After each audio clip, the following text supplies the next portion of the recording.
Namaskar and welcome. You are watching official YouTube channel of Shri A.K. Doshi Mahila College, Jamnagar, and myself Dhruvika Kanabar, presenting the lecture of Personal Management. કર્મચારી સંચાલનના લેક્ચરમાં હું ધ્રુવિકા આપનું સ્વાગત કરું છું. આપણે આ સબ્જેક્ટનું જે ફર્સ્ટ યુનિટ હતું એમાં કર્મચારી સંચાલનનું ઇન્ટ્રોડક્ટરી સેશન જે છે એ કમ્પ્લીટ કર્યા અને ફર્સ્ટ યુનિટ જે છે એ આપણે પૂર્ણ કર્યું છે. નેક્સ્ટ હવે આપણે યુનિટ સેકન્ડ જે છે એ સ્ટાર્ટ કરવા જઈ રહ્યા છીએ ફ્રોમ ધીસ લેક્ચર.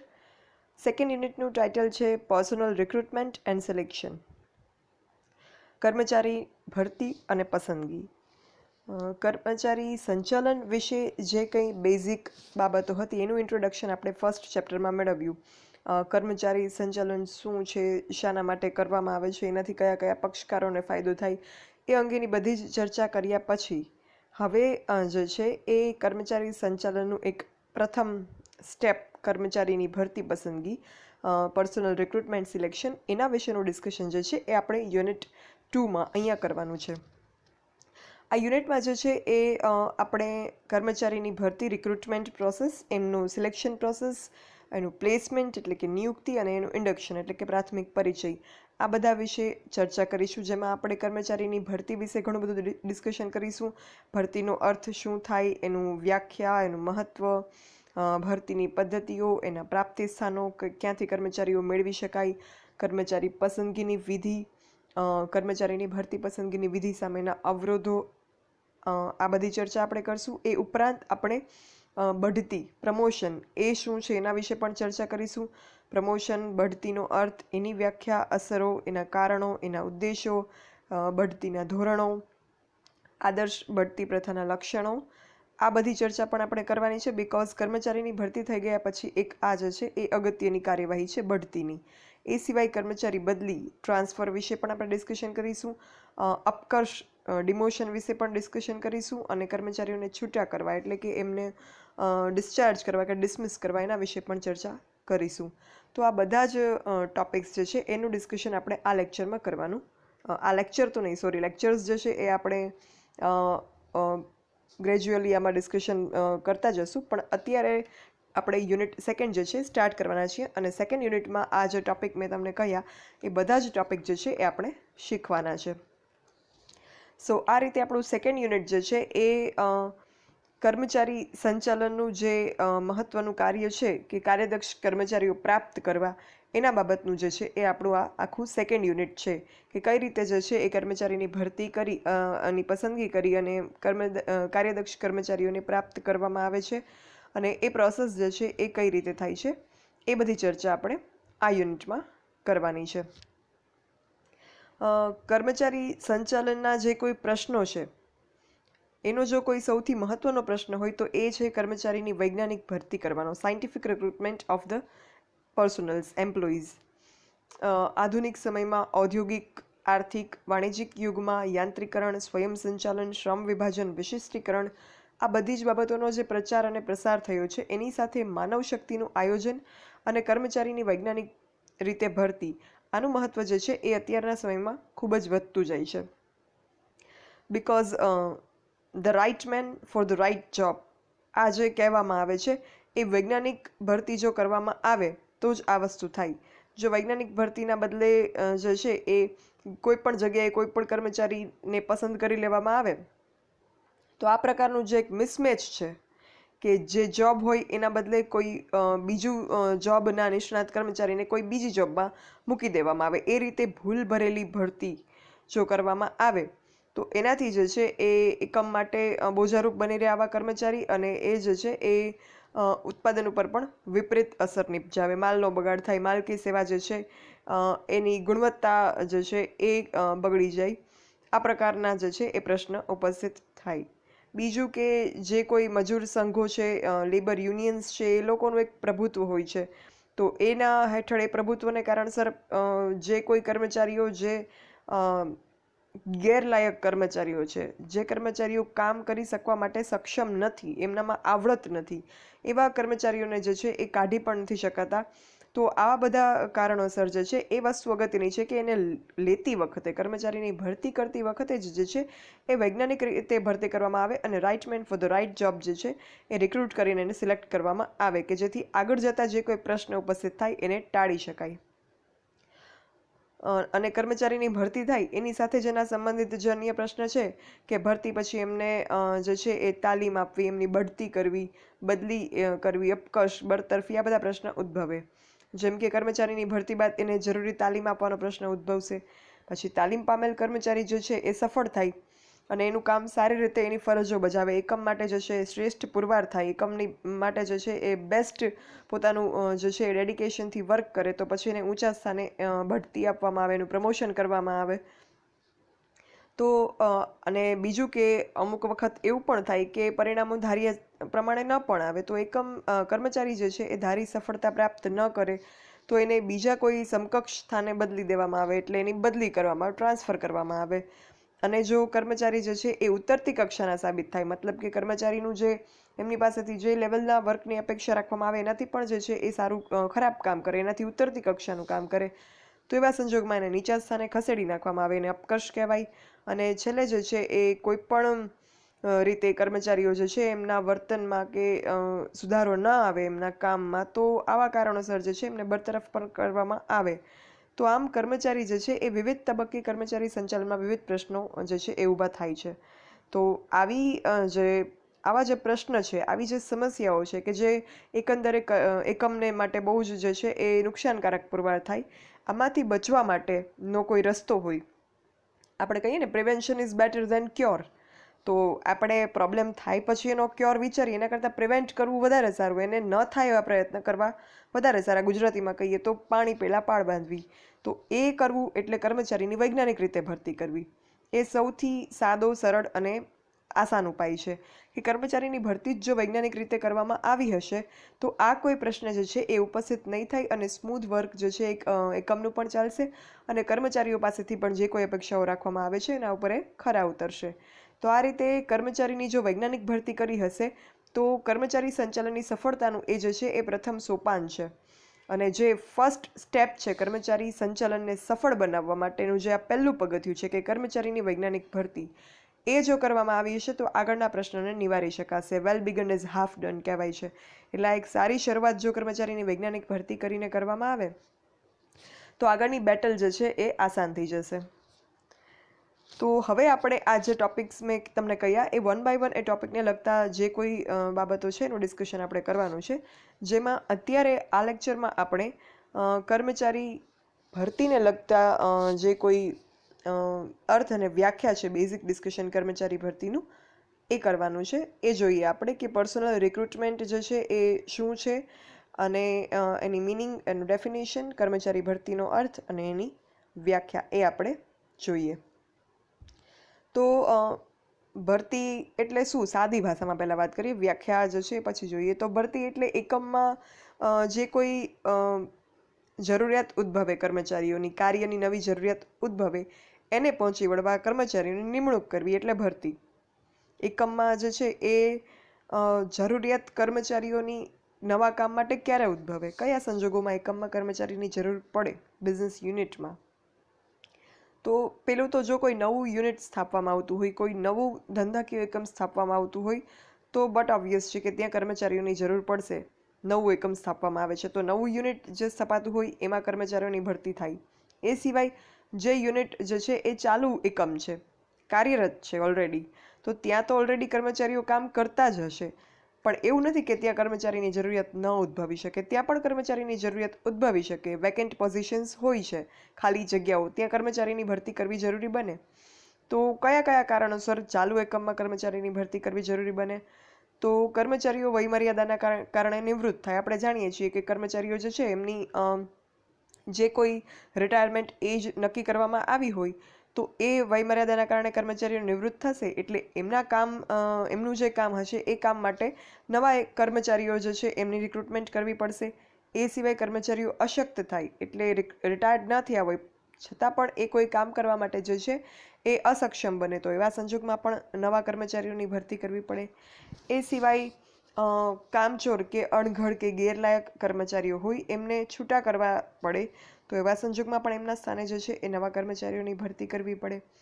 એ સિવાય અમુક કર્મચારીઓ જે છે એ ઘણી વખત એવું થાય કે એમને કોઈ બીજા એકમમાં વધુ સારા આર્થિક લાભો મળતા હોય, એમને કોઈ બીજા એકમમાં કામ કરવાથી જે છે એ આર્થિક રીતે કંઈક વધારે જે ઊંચું વેતન મળતું હોય, કોઈક બેનિફિટ મળતા હોય, તો એ જે છે એ કોઈ બીજા એકમમાં જોડાઈ જાય. તો એવા સંજોગમાં પણ જે એકમમાં ઓલરેડી એ વર્ક કરતા હતા ત્યાં જે છે એમની જગ્યા ખાલી પડશે, એટલે ત્યાં પણ ભરતી કરવી પડશે. એ સિવાય સ્ત્રી કર્મચારીઓ જે છે કોઈ સામાજિક કારણોસર છૂટા થાય તો એમના જગ્યાએ પણ જે છે એ ભરતી કરવાની જરૂરિયાત ઊભી થાય. તો આવા સંજોગમાં જે છે એ આ બધા કારણોસર કર્મચારીઓ જે છે એનું સ્થાન ખાલી થાય છે અને નવા કર્મચારીઓની ભરતી કરવાની જરૂરિયાત ઊભી થાય છે.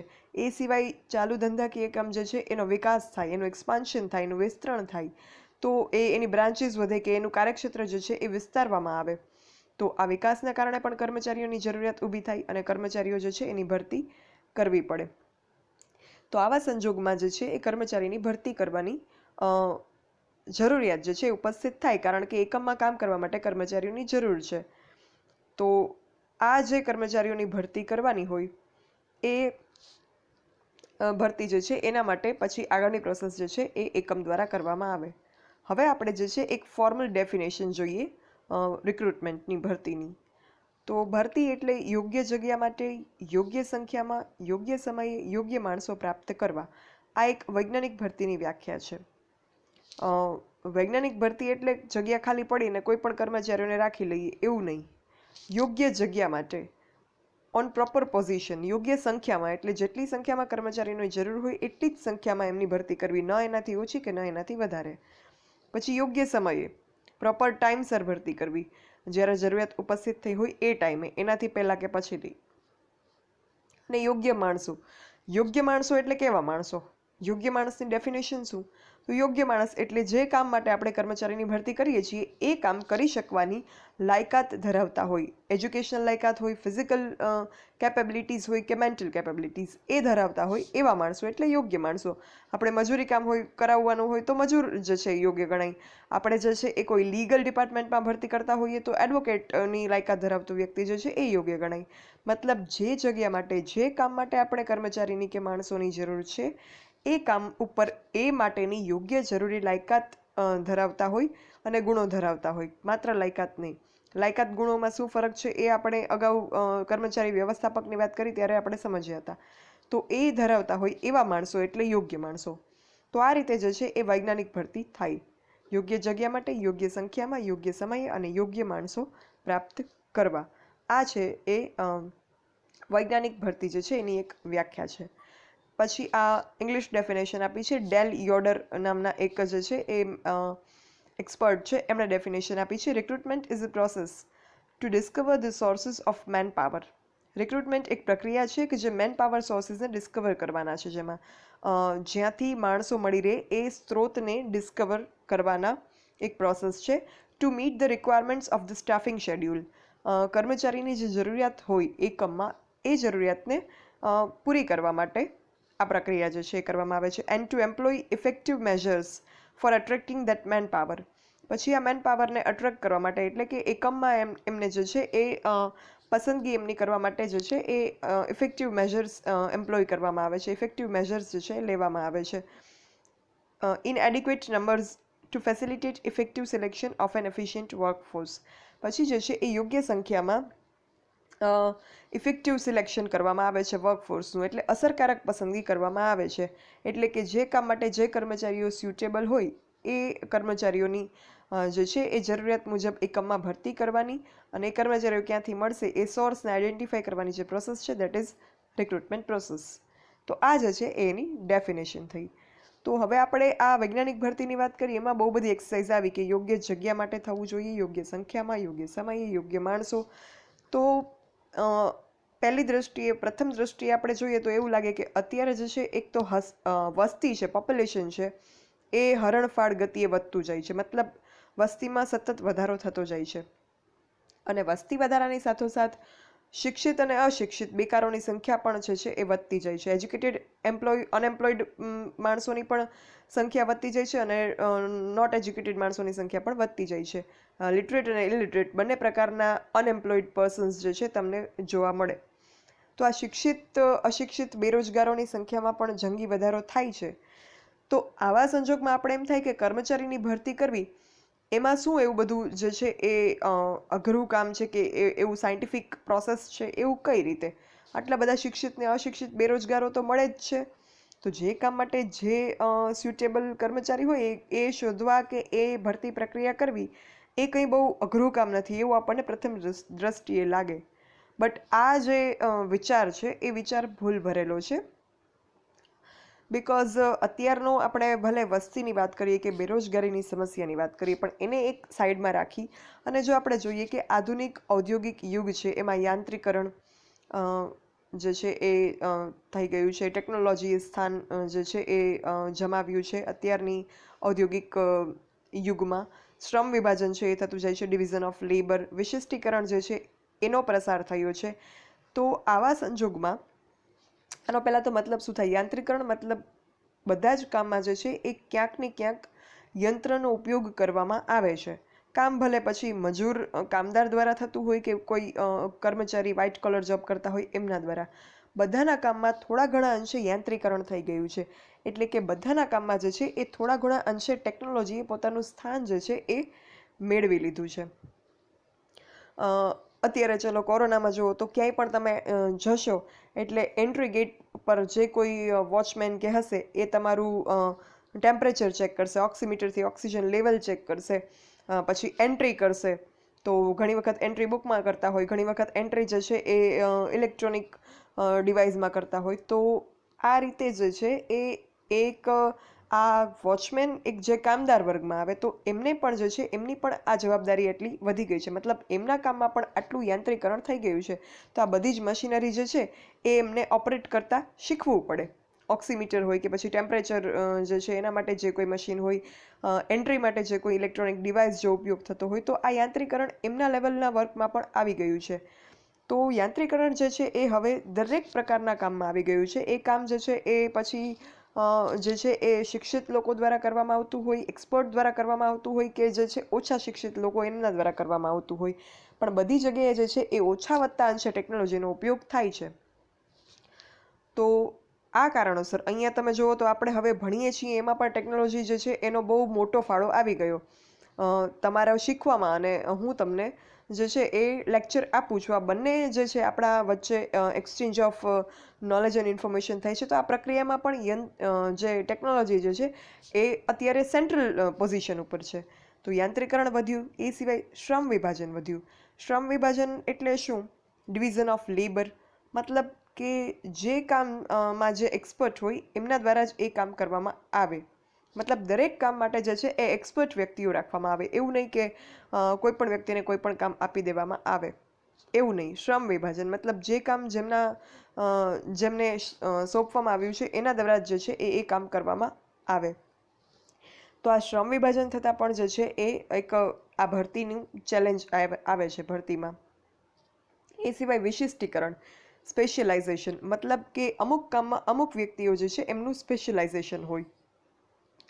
તો આ સ્પેશિયલાઇઝેશન જે છે એના કારણે પણ, એટલે આ યંત્રીકરણ, શ્રમ વિભાજન અને વિશિષ્ટીકરણ, આના કારણે જે છે એ આનો પ્રસાર થવાથી નિષ્ણાંત અને નિપુણ એક્સપર્ટ પર્સોનલ જે છે એનું પસંદગીનું કાર્ય બહુ જ અઘરું બની ગયું છે.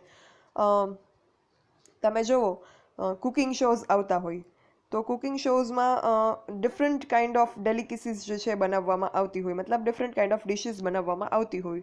તો એના માટે જે શેફ હશે, જે કુકિંગ એક્સપર્ટ હશે, એ અલગ અલગ હશે. અમુક જે છે એનું એક્સપર્ટાઇઝ સ્ટાર્ટર્સમાં હશે, અમુકનું એક્સપર્ટાઇઝ ડેઝર્ટ્સમાં હશે, અમુકનું એક્સપર્ટાઇઝ કોઈ રિજનલ રેસિપીઝ, કોઈ એક રિજનની રેસિપીઝ બનાવવામાં હશે, અમુકનું કોન્ટિનેન્ટલમાં હશે. તો અમુક જે છે એ બેકિંગ એક્સપર્ટ હશે, બેકરી આઇટમ્સ બનાવવામાં. અમુક જે છે એ બીજા કોઈ પ્રકારનું જે કંઈ રેસિપીઝ હશે એ બનાવવામાં હશે. તો એનો મતલબ શું થયું? એ થયું વિશિષ્ટીકરણ, સ્પેશિયલાઇઝેશન, કે એ કામમાં એમનું સ્પેશિયલાઇઝેશન છે. અને શ્રમ વિભાજન મતલબ કે જે આખું એક પ્રોસેસ હોય જે કામની, એમાં દરેક પ્રોસેસમાં જે અલગ અલગ માણસો રોકવામાં આવે. એ થયું શ્રમ વિભાજન. તો આ બધી જે ચેલેન્જીસ છે ઔદ્યોગિક યુગમાં, અત્યારના મોડર્ન ઇન્ડસ્ટ્રીયલ એરામાં, એમાં નિષ્ણાંત અને નિપુણ કર્મચારીઓ જે છે એની પસંદગીનું કામ એક વિકટ બની ગયું છે. એટલે જે આ બધી બાબતમાં ખરા ઉતરી શકે, યાંત્રિકરણ જે છે એમાં પણ યોગ્ય રીતે જે છે એ પોતાનું વર્ક કરી શકે યંત્ર સાથે. શ્રમ વિભાજનમાં એમને જે કોઈ કામ સોંપવામાં આવે એ લોકો એ એક્સપર્ટાઇઝ લેવલથી કામ કરી શકે, અને વિશિષ્ટીકરણ કોઈ સ્પેશિયલ ટાસ્ક એમને આપવામાં આવે તો એ પણ કરી શકે. એ પ્રકારના માણસો જે છે એ મેળવવાનું કામ જે છે એ વિકટ બની ગયું છે. એટલે ભરતી જે છે એ આપણે જેમ લાગે કે બહુ ઇઝી છે ભરતી પ્રક્રિયા, એટલું ઇઝી જે છે એ આ રિક્રુટમેન્ટનું કામ છે નહીં. તો આ જે છે એ ભરતીનો એક બેઝિક પ્રાસ્તાવિક ખ્યાલ હતો, introductory session of recruitment of personnels, અને એની આપણે જે છે એ અર્થ અને વ્યાખ્યા જોયા. આગળ ઉપર જે છે એ આપણે કર્મચારી ભરતીના મહત્વ વિશે, એમના પ્રકારો અને પ્રાપ્તિ સ્થાનો, એ બધા વિશે આપણે આગળ ઉપર ચર્ચા કરીશું. So thank you. અને જો કોઈને કંઈ પણ ક્વેરી હોય તો dbk.dhruvika@gmail.com પર તમે મને લખી શકો છો. Thank you.